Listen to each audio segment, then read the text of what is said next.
Welcome to Bookaccino Live. We're going to be talking about books that are coming out now through the beginning of June and give you a little peek ahead of July as well.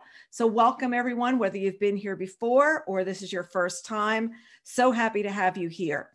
A reminder that those who are here live today will be getting a questionnaire after this, a little survey link where you can tell us what books you enjoyed reading today, that you're looking forward to reading after seeing today. And if you check off what books, you are then can be entered to win a contest. And we're giving away 3 books, 3 winners, each get 1 book. I will admit last month I made a mistake and gave 5 winners prizes. You might get lucky. I might do that again. But we can award 3 prizes for people who complete the survey. And really, it's just so that we can get an idea of like what books you enjoy, what books you're walking away from the presentation excited about about reading. And with no further ado, it's welcome to Bookaccino Live for May. I can't believe it's May already. And we're going to start off with your favorite books from last month. These are the ones that you said you were most looking forward to reading. First, it was When the Stars Go Dark by Paul McLean, The Personal Librarian by Marie Benedict and Victoria Christopher Murray, which is actually coming the end of June. The Last Green Valley by Mark Sullivan, which is actually one of my latest Bookreporter bets on selections. And I just did an interview with Mark as well. Our Woman in Moscow by Beatrice Williams, and Sally Hepworth's The Good Sister, which is a bets on selection also. And we have a fabulous interview with Sally, a really, really fun one. So encourage you to take a look at that. Okay, so now on to the books. We're going to start with fiction, and there's a lot of fiction this month, and we're definitely in a beachy frame of mind. So note that as we go through these. First is The Bookshop of Second Chances, which is by Jackie Frazier. This is actually one of our summer reading titles in our summer reading contest earlier this week. It's out in paperback, and it's out now. In it, Thea Mottram has been let go from her office job with no notice. And to make matters even worse, her husband of nearly 20 years has decided to leave her for one of her friends. Not good. As she's bewildered and completely lost, she learns that a distant great uncle in Scotland has passed away, leaving her his home and a hefty antique book collection. So she decides to head there for a few weeks. Almost instantly, she becomes enamored with the quaint cottage, comforted by its cozy rooms and lovely but neglected garden. The locals nearby are warm, quirky, and inviting. The only person she can't win over is the bookshop owner, Edward Maltravers, to whom she hopes to sell her uncle's book collection. In other words, he's kind of important to her. His gruff attitude tests her patience, but bickering with him proves oddly refreshing and exciting, leading her to develop feelings she hasn't experienced for a really long time. So we know readers like books about bookshops, imagining inheriting a hefty antique book collection. Looks like a really fun book. Lots of entries in this contest earlier this week. Next, we've got Mary Jane by Jessica Anya Blau. It's the 1940s Baltimore, and 14-year-old Mary Jane loves cooking with her mother, singing with the church choir, and enjoying her family's subscription to the Broadway show tunes of the month record club. Shy, quiet, and bookish, she's glad when she lands a summer job as the nanny for the daughter of a local doctor, a respectable job, Mary Jane's mother says, in a respectable house. Well, the house may look respectable on the outside, but inside it's a literal and figurative mess. And even more troublesome were Mary's mother to know, which she does not. The doctor is a psychiatrist who has cleared his summer for one important job, helping a famous rock star dry out. A week after Mary Jane starts, the rock star and his movie star wife move in. Over the course of the summer, Mary Jane introduces her new household to crisply ironed clothes and a family dinner schedule. And she has a front row seat to a liberal world of sex, drugs, and rock and roll, not to mention group therapy. I think this would be a fun book club chat book.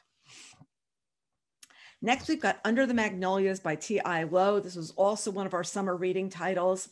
In Magnolia, South Carolina, it's 1980, and Austin Foster is barely a teenager when her mama dies, giving birth to twins, leaving her to pick up the pieces while holding her 6 siblings together and doing her best to stop her daddy from retreating into his personal darkness. Scratching out a living on the family's tobacco farm is as tough as it gets. When a few random acts of kindness help to ease the Foster's hardships, Austin finds herself relying upon some of Magnolia's most colorful citizens for friendship and more.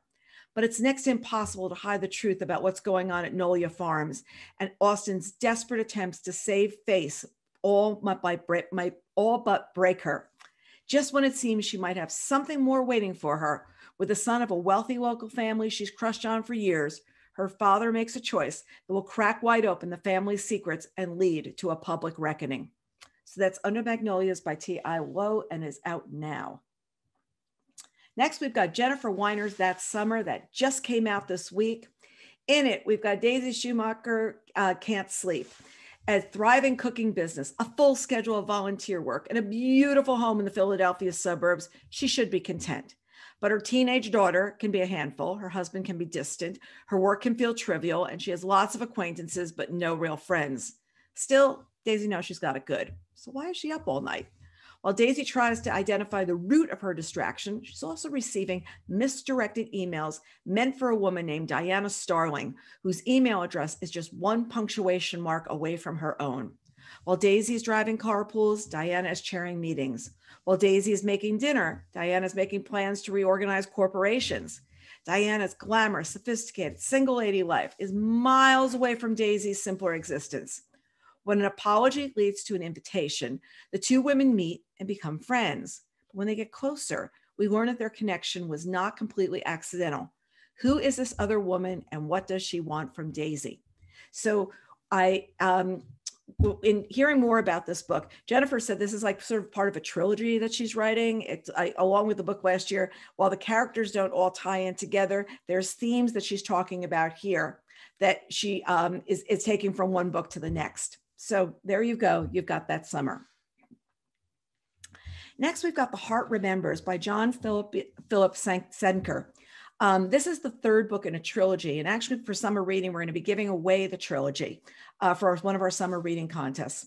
And The Heart Remembers is the final book in an international best-selling The Heart of Hearing Heartbeats trilogy, following The Art of Hearing Heartbeats and A Well-Tempered Heart. In it, 12-year-old Ko Bubu lives with his uncle Yuba in Kawa, a town in Burma. An unusually perceptive child, Bobo can read people's emotions in their eyes. This acute sensitivity only makes his unconventional home life more difficult. His father comes to visit once a year, and he can hardly remember his mother, who for unclear reasons keeps herself away from her son. Everything changes when Bobo discovers the story of his parents' great love, which threatens to break down in the whirlwind of political events, and of his mother's mysterious sickness. Convinced he can heal her and reunite the family, Bobo decides to set out in search of his parents. So there we've got The Heart Remembers. This is the first book in this trilogy did amazing sales. And from there, he's built a really big following. So I encourage you to look at the trilogy. And when you can enter to win a trilogy in a contest, it's always fun. Next, we've got The Breakup Book Club by Wendy Wax. On paper, Jasmine, Judith, Erin, and Sarah have little in common. They're very different people leading very different lives. And yet at book club meetings in a historic carriage house turned bookstore, they bond over a shared love of reading and more than a little wine, as well as the growing realization that their lives are not turning out the way they expected. Former tennis star Jasmine is a top sports agent balancing a career and single motherhood. Judith is an empty nester questioning her marriage and the supporting roles she chose. Erin's high school sweetheart and fiance develops a bad case of cold feet, and Sarah's husband takes a job out of town, saddling her with a difficult mother-in-law who believes her son could have done better, not exactly the roommate most women dream of. With the help of books, laughter, and the joy of ever-evolving friendship, these women find courage to navigate new and surprising chapters of their lives as they seek out their own versions of happily ever after. Wendy had done book clubs for years for the other books that she's written. But in order to write this one, she joined a book club that one of her friends, Dana, sets up. And she said she went and she had to have that experience of being in a book club and hearing how people had the discussions. And she ended up really enjoying it. And I think it's something post-COVID she would actually pursue doing more. Well, meanwhile, I've got the Breakup Book Club, and I think it'd be a fun book for book clubs to discuss as well. But remember, we're supposed to discuss the book, not just the wine. I like that the wine is in the forefront here in the picture because at so many meetings, that is actually what it is. Next from Viola Shipman, we've got the Clover Girls. Little hint here, this book is our current prize in our summer reading contest. So you have until noon tomorrow to go out to Bookreporter and enter to win a copy of the Clover Girls. So what's it about? It's about friendship. It's about friendship through the years. We've got Elizabeth, Veronica, Rachel, and Emily, who meet at Camp Birchwood as girls in 1985, where over 4 summers, they were the Clover Girls. Four-leaf clover, get it? Inseparable for those magical few weeks of freedom until the last summer that pulled them apart. And now approaching middle age, women are facing challenges they never imagined as teens, struggles with their marriage, their children, and their careers, and wondering who it is they see when they look in the mirror. And then Liz, Viv, and Rachel each receive a letter from Emily with devastating news. She implores the girls, who are once her best friends, to reunite at Camp Birchwood one last time, spend a week together, revisiting the dreams they put aside, and repair the relationships they allowed to sour. But the women are not the same idealistic, confident girls who once ruled Camp Birchwood, and perhaps some friendships aren't made to last forever. This is Viola Shipman is the pen name of Wade Rouse. And we were talking yesterday, he's got a fabulous series that he's doing called Wine with Wade that runs on Facebook, where he invites authors and has conversations with readers, which is a really fun way to spend, I believe it's Wednesday or Thursday evening. I'd have to look that one up. But what he does is he goes out and just talks to readers, interviews authors. And what he was talking about here is that there are friendships that we have, that he has a lot of friendships for years and years. Like they're the same people that he goes back to, and they really know you and they know the heart of you or whatever. So you can go to them and become your former self as well as yourself here. And he feels that by reading this book, you're going to want to buy it for your BFF as well as one for yourself. And set during the 80s. So anybody remembers the 80s, there's a lot of nomenclature from that time woven into the book. Next, from Christy Warren, we've got the Soulmate Equation. Single mom Jessica Davis is a data and statistics wizard, but no amount of number crunching can convince her to step back into the dating world. Raised by her grandparents, who now help raise her 7-year-old daughter, Juno, Jess has been left behind too often to feel comfortable letting anyone in. But then she hears about Genetic Alley, a buzzy new DNA-based matchmaking company. Find a soulmate through DNA? The reliability of numbers. This Jess understands. At least she thought she did, until her test shows an unheard of 98% compatibility with another subject in the database, one of its founders, Dr. River Pena. She already knows Dr. Pena, stuck-up, stubborn man who's without a doubt not her soulmate.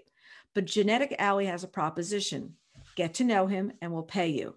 She's now in position to turn that offer down. And along the way, she begins to realize that there might be more to the scientist and the science behind a soulmate than she thought. So there's the Soulmate Equation. Next, we've got the Summer Seekers. I think it's just a fabulous cover. You can see that scarf just flying in the wind. It's on sale on May 18th. Kathleen is 80 years old. After she has a run-in with an intruder, her daughter wants her to move into a residential home, but she's not having any of it. What she craves, what she needs is adventure. Liza is drowning in the daily stress of family life, and the last thing she needs is her mother jetting off on a wild holiday, making Liza long for a solo summer of her own. Martha's having quarter-life crisis. Unemployed, unloved, and uninspired. She just can't get her life together, but she knows something has to change. When Martha sees Kathleen's advertisement for a driver and a companion to share an epic road trip across America with, she decides this job might be the answer to her prayers. As these women embark on the journey of a lifetime, they all discover it's never too late to start over. This sounds like an updated version of Thelma and Louise, of these two on the road with their convertible.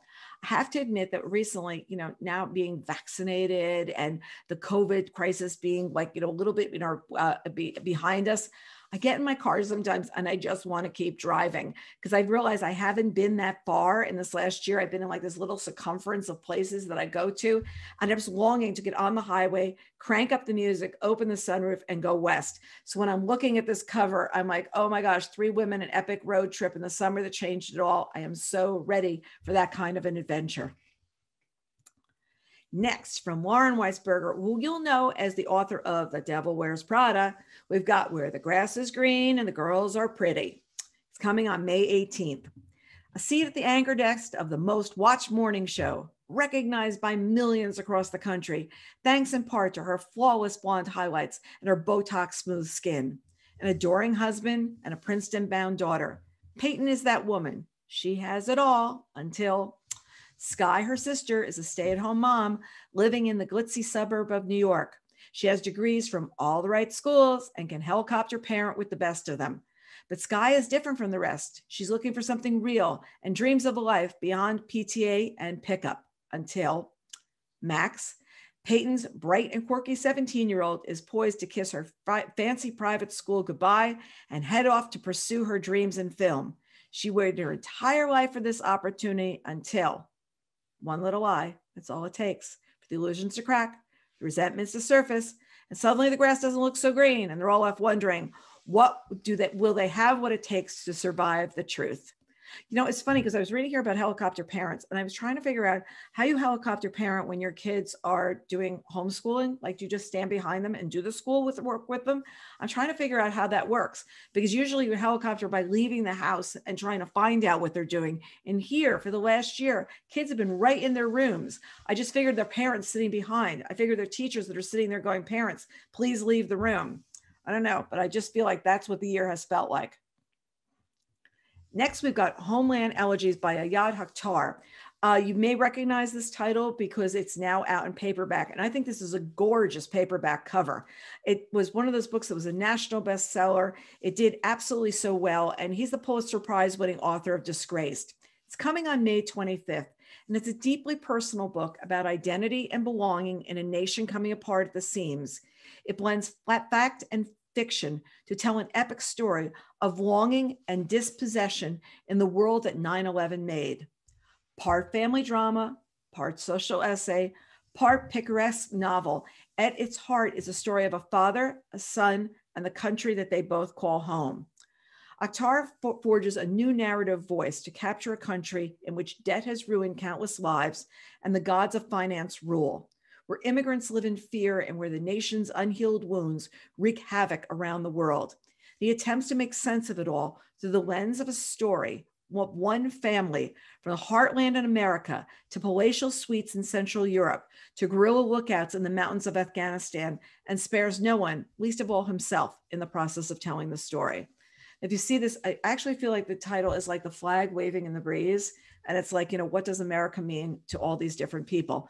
And the USA Today called it was bracing and revealing a symphony about America. And I think this cover absolutely says that. Next, from Emily Giffen, this is also out in paperback on May 25th. It's The Lies That Bind. It's 2 a.m. on a Saturday night in spring of 2001, and 28-year-old Cecily Gardner sits alone in a dive bar in New York's East Village, questioning her life. Feeling lonesome and homesick for the Midwest, she wonders if she'll ever make it as a reporter in the big city, and whether she made a terrible mistake in breaking up with her longtime boyfriend, Matthew. As Cecily reaches for the phone to call him, she hears a guy on the bar stool next to her and says, "Don't do it, you'll regret it." Something tells her to listen, and over the next several hours and shots of tequila, the two forge an unlikely connection. That should be it, they both decide the next morning, as Cecily reminds herself of the perils of a rebound relationship. Moreover, their timing couldn't be worse. Grant is preparing to quit his job and move overseas. Yet despite all their obstacles, they can't seem to say goodbye. And for the first time in her casually constructed life, Cecily follows her heart instead of her head. Then Grant disappears in the chaos of 9/11. And fearing the worst, she spots his face on a missing person poster. And she realizes she's not the only person searching for him. How well does she really know him? Did he ever love her? And is it possible to love a man who wasn't what he seemed to be? So coming in paperback, May 25th. It's a really interesting story because, you know, after 9/11, there was so much chaos that was going on. And the part of me had this thought in the back of her head is, what if somebody just wanted to disappear? They just want to disappear from their life. Be the easiest out to be able to do it. Just get on a train, go someplace, and just become somebody else. And it's always in the back of my head of, did that happen? And where would that story kind of go?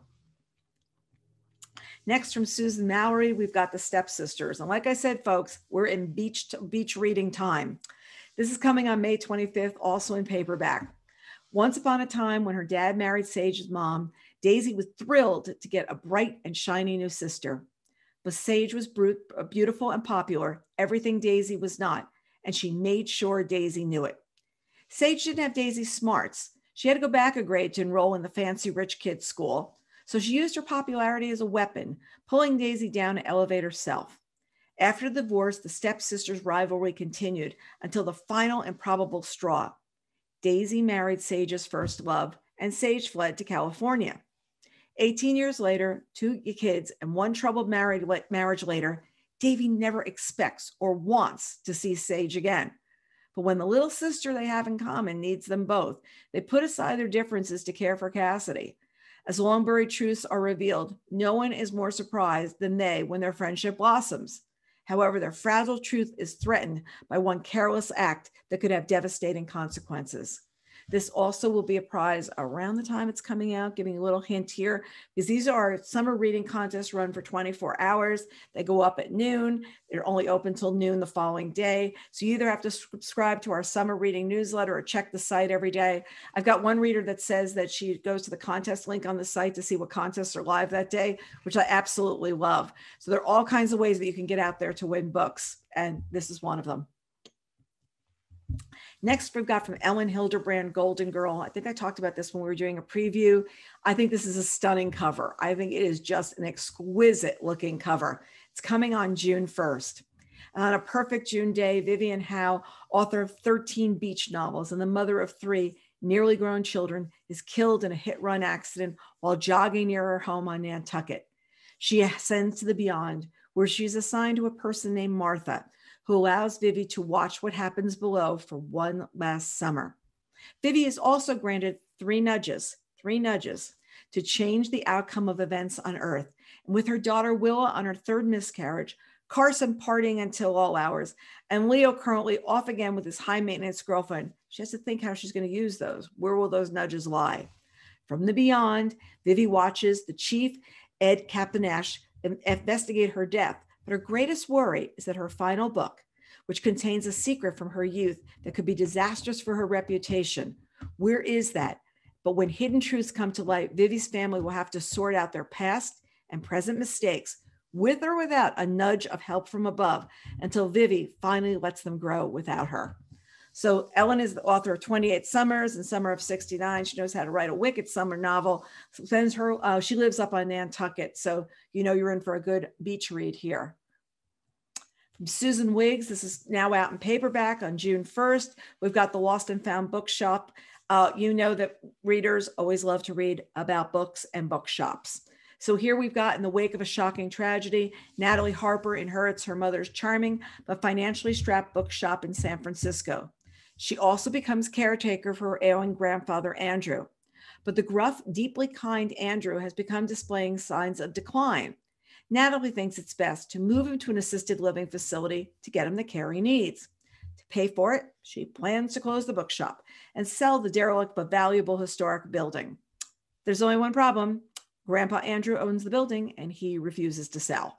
So as she moves into a small studio apartment above the shop, she hires a contractor to do the necessary and ongoing repairs.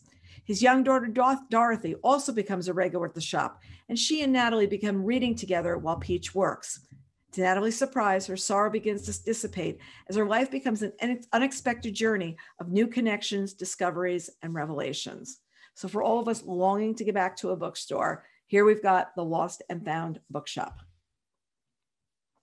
Now we've got Malibu Rising by Taylor Jenkins Reid. I love this book. I read it in a weekend a couple of weeks ago. It is a beach read, but it's also just so perfectly set in what Malibu is like. I think I told you in my last presentation, I have a friend who lives there. It's got this exquisite home on the beach, and it's something that it's on land that her family's owned from the 50s. And there's an original surf shack down on the beach. And then there's the place where her family lived when they first went out there on weekends. And then this gorgeous house that she lives in now. Well, this book, picture the gorgeous house, picture the place where everybody wants to be. and it's August 1983. And it's the day of Nina Riva's annual and end of summer party. And the anticipation is at a fever pitch. Everyone wants to be around the famous Rivas. Nina, the talented surfer and supermodel. Brothers Jed and Hud. One's a championship surfer, the other one a renowned photographer. And their adored baby sister, Kit. Together, the siblings are a source of fascination in Malibu and the world over, especially as they are the offspring of the legendary singer Mick Riva. By midnight, the party's going to be out of control. By morning, the Riva mansion will have gone up in flames. But before the first spark of the early hours before dawn, alcohol is going to flow, music will play, and the love and secrets that shaped this family for generations will all come rising to the surface. The way this book plays through of giving you the backstory of all these people, of who is Mick Riva, his wife, these children, how they interacted with him. Will he show up at the party? I'm not going to give it away. But what is going to happen to these people on this night, but also the whole backstory of what's going on is something that, the author of J.Z. Jones the Sixth, which is what Taylor Jenkins Reid is in her hands. It's just wonderful storytelling. It's kind of thing like you'll devour it like, a great cocktail or a great scoop of ice cream. It's just like one sit kind of a read, fun kind of a thing. And I do love the surfboards. I could not stand up on a surfboard for love or money. I could barely lay on one in the pool. But boy, I just felt like I was out on the waves reading this book. Next, we've got The Other Black Girl. This is one of the most talked about books of summer. It's coming out on June 1st. You're going to hear lots of buzz about this. And I'm going to be interviewing Zakiya sometime in June. So it's by Zakiya Dalia Harris. She used to work in publishing. She was a publicity assistant, if I remember correctly. And this book is not a Ramona Clough about there, but it's got hints of what publishing is all about. So anyone who wants to see publishing inside, there's a lot of it woven into this book. In it, 26-year-old editorial assistant Nella Rogers is tired of being the only Black employee at Wagner Books. She's fed up with the isolation, the microaggressions, and she's thrilled when Harlem-born and bred Hazel starts working in the cubicle beside her. They've only just started comparing natural hair regimens, though, when a string of uncomfortable elevates Hazel to office darling, and Nella's left out in the dust. Then notes begin to appear on Nella's desk. Leave Wagner now. It's hard to believe that Hazel's behind these hostile messages, but as Nella starts to spiral and obsess over the sinister forces at play, she soon realizes that there's a lot more at stake than just her career. For anybody who's ever worked at a company where there are a bunch of people that are hired over the summer and you're all on the same level, and then one person seems to get better jobs and promotions and be looked on differently, and everybody's sort of fighting for that next rung on the ladder, she totally captures what's going on here, but she talks about it with a complete edge to the story as well. Now we're going to do historical fiction, and believe it or not, there is not a lot of historical fiction in June. It was such a huge month for us to be talking about just fiction and beach reads. And it's interesting how these things go in cycles. I mean, a couple of months ago, how much historical fiction we were talking about. And you can see how publishing is cyclical of what they feel like people are going to want to have escape reads over the summer compared to what they will be reading in a spring or a fall. And a fall, it also becomes a lot of nonfiction, a lot of the big books, the big author books or whatever. So it's interesting to see, like when you see a book being positioned of when it's going to be published to have the most success, that's something that people are looking at. But for historical fiction, we do have for you Our Woman in Moscow by Beatrice Williams, which is coming out on June 1st. It's the autumn of 1948. Iris Digby vanishes from her London home with her American diplomat husband, Sasha Digby, and their 2 children. The world is shocked by the family's sensational disappearance. Were they eliminated by the Soviet intelligence service? Or have the Digbys defected to Moscow with a trove of the West's most vital secrets? 4 years later, Ruth McAllister receives a postcard from Iris, her twin, who she hasn't seen since their catastrophic parting in Rome in the summer of 1940, as war engulfed the continent, and Iris felt desperately in love with Sasha. Within days, Ruth is on her way to Moscow, posing as the wife of a counterintelligence agent, Sumner Fox, in a precarious plot to extract the Digbys from beyond the Iron Curtain. Now, everyone knows what a great story Beatrice Williams writes. She's been a best-selling author of The Summer Wives. In her hands, historical fiction takes on a whole new voice, a whole new edge. So Our Women in Moscow, totally different, a place for her to be setting a book. But I think that she's setting us up for, once again, another interesting experience. Now we've got thrillers and mysteries, lots of these as well.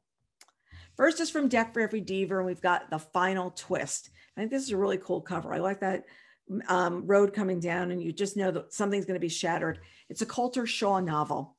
Colter Shaw finds himself in San Francisco, where he's taken on the mission his father began years ago, finding a mysterious courier bag containing evidence that will bring down a corporate espionage firm responsible for hundreds, perhaps thousands of deaths.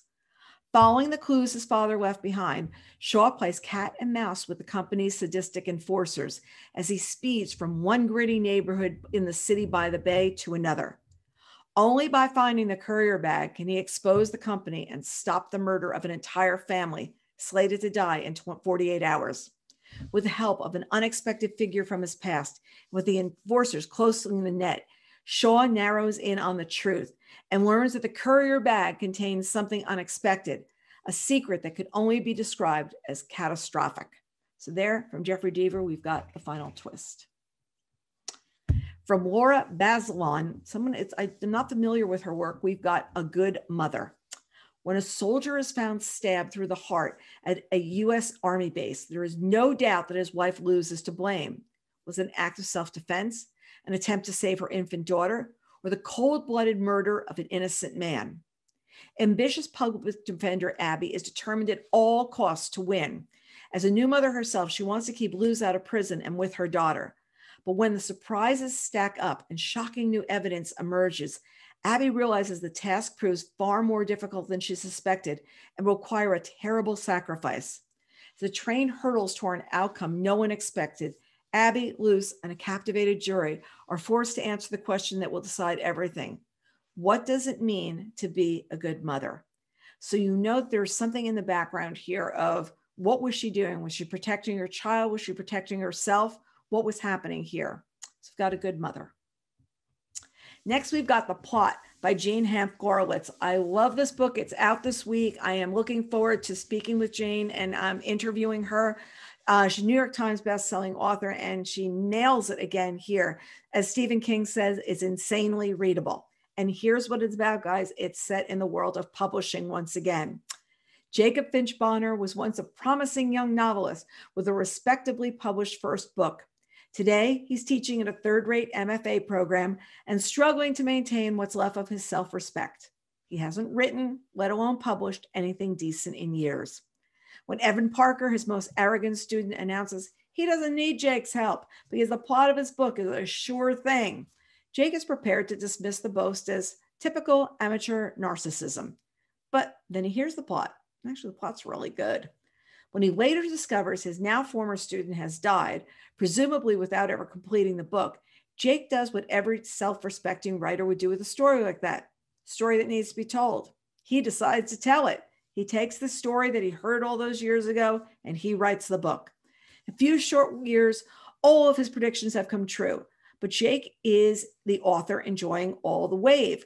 Evan Parker is gone, so Jake is enjoying everything that Evan has written. He's wealthy, famous, praised, and read all over the world. But the height of his glorious new life, an email arrives, the first salvo in a terrifying anonymous campaign. You are a thief, it says.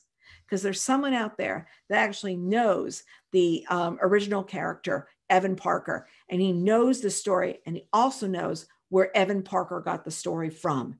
So as a result, they're on the trail of trying to expose Jacob. And people who work within publishing know that there are very, very, very strict things in contracts. There are things about ethics in contracts. There's all these kinds of things. And he is so nervous he's going to get undone. And he's telling just certain people to try to figure out what his strategy is going to be to get away from this. And it's just really, I think, super well executed. It's a brisk read in a lot of ways, but it's one that really gives you a lot of insight into what goes on in publishing at the same time. And, there's a lot of people that have had like one great book. And then from there, it's like trying to write the next great book and trying to be the next great thing. and how hard it is to do that. And also how the moment of fame is so quick. It's like, you've got a great book, you've got whatever. If your next one doesn't hold up, you don't have that kind of fame and fortune. So really interesting book from Jean Half Corslitz. I'm so glad to be finally able to be sharing it with you. Next, we've got The Vanishing Point by Elizabeth Brundage. It's coming on May 18th. Elizabeth's been an author that I've liked her work for years. She's the author of All Things Cease to Appear, which is right now has been adapted for Netflix as Things Seen and Things Heard and Seen. Things Heard and Seen. If I'm wrong, Tom Donadio will correct me later, but I think it's Things Heard and Seen, which I watched, which is definitely based on the book. It's not exactly what the book was like, but I really enjoyed watching that on Netflix. In this book, Julian Ladd and Rye Adler cross paths as photography students in the exclusive Brodsky workshop. When Rye needs a roommate, Julian moves in, and a quiet, compulsive envy takes root, assuring, at least in his mind, that he will never achieve Rye's certain success. Both men are fascinated with their beautiful and talented classmate, Magda, whose captivating images of her Polish neighborhood set her apart, and each will come to know her intimately. A woman neither can possess and only one can love. So 20 years later, long after their paths have diverged, haven't seen each other, though they've kept touch with like what's going on with each other. Rye is at the top of his field, famous for his photographs of celebrities. When Magda enters his life asking for help only he can give, Rye finds himself in a broken landscape of street people and addicts. And why is he there? It's forcing him to reckon with the artist that he once was. And how these three lives are forged together will have shattering consequences for at least one of them. Elizabeth does this really interesting thing. There's very little punctuation between the characters speaking. There's no he said, she said, but somehow I really like the writing style when she's doing it. She writes what I call a literary thriller because you get into these characters' head and she shapes characters so beautifully well. The other thing is, I tell you to follow her on Instagram. She takes some of the most beautiful photos that I've seen, and she'll just post something of a barn or a beach or something like that, usually without people in it, just usually scenes, and they're just beautifully done. So you realize that she was writing this whole book with the eye of a photographer. And we were talking one day, and she said to me that when she's using a camera, she's really just using her iPhone. She's not using anything special. And my son, Greg, takes a number of photography courses. He's taken night photography. A couple of weeks ago, he went birding down in South Texas where the birds were migrating. And she's dying to go do something like that where she could take her photography to a whole different level. But here you're realizing what people are photographing, how do they become enamored with their subjects? What is the role of the photographer, especially a photographer like Rye that's traveling the world and shooting pictures and what's going on? Where are the breaking points of these people where the picture is over here, but life is over here, and how do the two meld together? So that's The Vanishing Point by Elizabeth Brundage. Next, we've got The Photographer. Yes, I'm in a photographer state of mind today. This is by Mary Dixie Carter. It's also going to be a Betson. It's coming on May 25th. And this is one of those like juicy kind of books where you're going to read it in one sitting. It's not deeply intellectual. It's just a really fun read. As a photographer, Delta Dawn observes the seemingly perfect lives of New York City's elite, snapping pictures at children's birthday parties, transforming images of stiff hugs and tear-stained faces into visions of pure joy, and creating moments these parents long for. Yes, she's shooting the perfect birthday parties because everything with these people is perfect. But when she is hired for Natalie Straub's 11th birthday party, she finds herself wishing she wasn't behind the lens, but part of the scene, and the Straub's family's gorgeous home and elegant life. That's when she decides to put her plan in place by babysitting for Natalie, befriending her mother, Amelia, finding chances to listen to her father, Fritz. And soon she's bathing in the master bathtub, drinking their expensive wine, and eyeing the beautifully finished garden apartment of their townhouse. It seems she can never get close enough until she discovers that photos are not all that she can manipulate. And it's really interesting because you hear what she's actually doing with the photos that she's taking, how she can move a story around, make people look happier, all these kinds of things. And, you know, it's really about our whole Instagrammed life in a lot of ways where everything looks a lot better than it seems. Who posts bad pictures? I swear that no child ever cries, because there's never a child crying up on Instagram. Everybody's always happy. World is always good. And then the photographer sitting going, how can I insinuate myself into this life? And as Lisa Lutz said, it's a twisted, dark, psychological thriller, riveting and unsettling. So once again, something just summer kind of a read. Now, let's give you some July titles to look forward to. First, we've got Shoulder Season by Christina Clancy. It's coming on July 6th. It's a small town of Lake Geneva, Wisconsin. It's an unlikely location for a Playboy resort. And 19-year-old Sherry Taylor is an unlikely bunny. Growing up in a neighboring town of East Troy, Sherry plays the organ at the local church, and she's never felt comfortable in her own skin. But when her parents die in quick succession, she leaves the only home she's ever known for the chance to be part of a glamorous slice of history.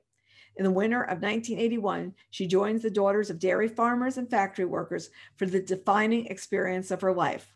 Living in the bunny hutch. Oh my gosh, all this stuff like brings back memories. Seriously, the bunny hutch, what Hugh Hefner did. Oh my gosh. The Playboy's version of a college dorm. Sherry gets her education in the joys of sisterhood, thrill of financial independence, the magic of first love, and the heady effects of sex, drugs, and rock and roll. I think sex, drugs, and rock and roll are an underlying theme of this whole presentation. I'm just telling you that. But as spring gives way to summer, she finds herself caught in a romantic triangle, and the tragedy that ensues will haunt her for the next 40 years.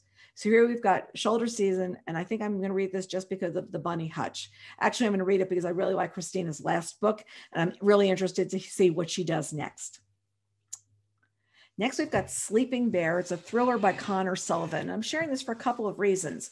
Connor Sullivan is the son of Mark Sullivan, who wrote The Last Green Valley and Beneath the Scarlet Sky, and has been a fabulous thriller writer for years. In fact, he writes with James Patterson, and he is absolutely wowed at his son's talent with this debut thriller, which is coming out on July 6th. I've started reading this, and man, it is just pitch perfect. After her young husband's untimely death, Army veteran Cassie Gale decides to take a few days of solitude in the Alaska wilderness before she starts her new job.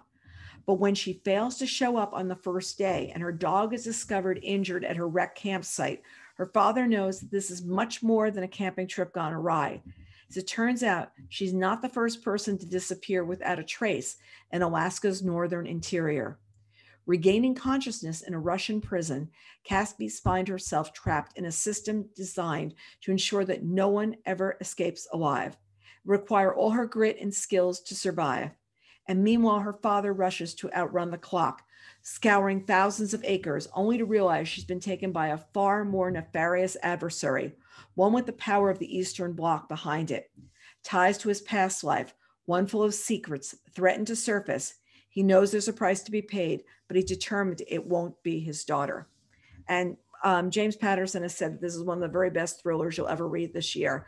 And it's nice to see a new thriller writer coming on and also writing a female protagonist. I like seeing that and how he's going to handle this story. Next, we've got The Stranger in the Mirror by Liv Constantine. It's also coming on July 6th. Addison is about to get married, but she's not looking forward to the big day. It's not her fiance, he's a wonderful man. It's because she doesn't know who she really is. A few years ago, a kind driver found her bleeding next to a New Jersey highway and rescued her. Her physical wounds healed, but Addison's memory never returned.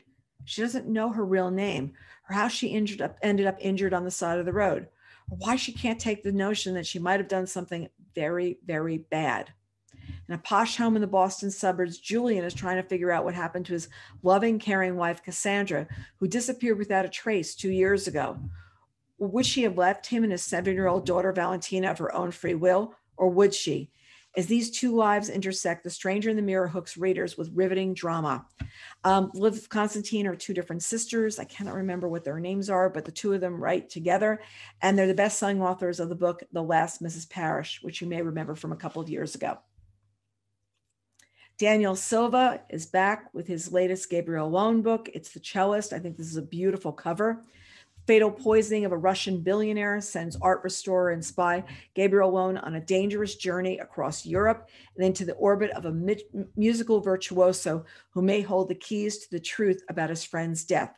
The plot alone uncovers leads to secret channels of money and influence that go to the very heart of Western democracy and threaten the stability of the global order. I think this is an actually stunning cover, and I think it's a very different cover than what I've seen for Daniel in the past. Next from BA Paris, we've got The Therapist on sale on July 13th. Subtitle of this is You're Going to Need to Talk to Someone. When Alice and Leo move into a newly renovated house in the Circle, a gated community of exclusive houses, it is everything they've dreamed up, but appearances can be deceptive. As Alice is getting to know her neighbors, she discovers a devastating secret about her new home and begins to feel a strong connection with Nina, the therapist who lived there before. As Alice becomes obsessed with trying to piece together what happened 2 years before, but no one seems to want to talk about it. Her neighbors are keeping secrets and things are not as perfect as they seem. So Behind Closed Doors was a big bestseller. I think this is one of the best ones that BA Paris has done since then. So there you've got The Therapist. From Sherry LaPena, who I call my one-sit read. Sherry, I need to get a hold of this book because this will be one day floating in the pool or sitting beside the pool, because she writes that kind of a book, one of those propulsive kinds of thrillers where this chapter sends you the next chapter on and on. Here we've got Not a Happy Family. Brecon Hill in upstate New York is an expensive place to live. You have to be rich to have a house there, and they don't come much richer than Fred and Sheila Merton.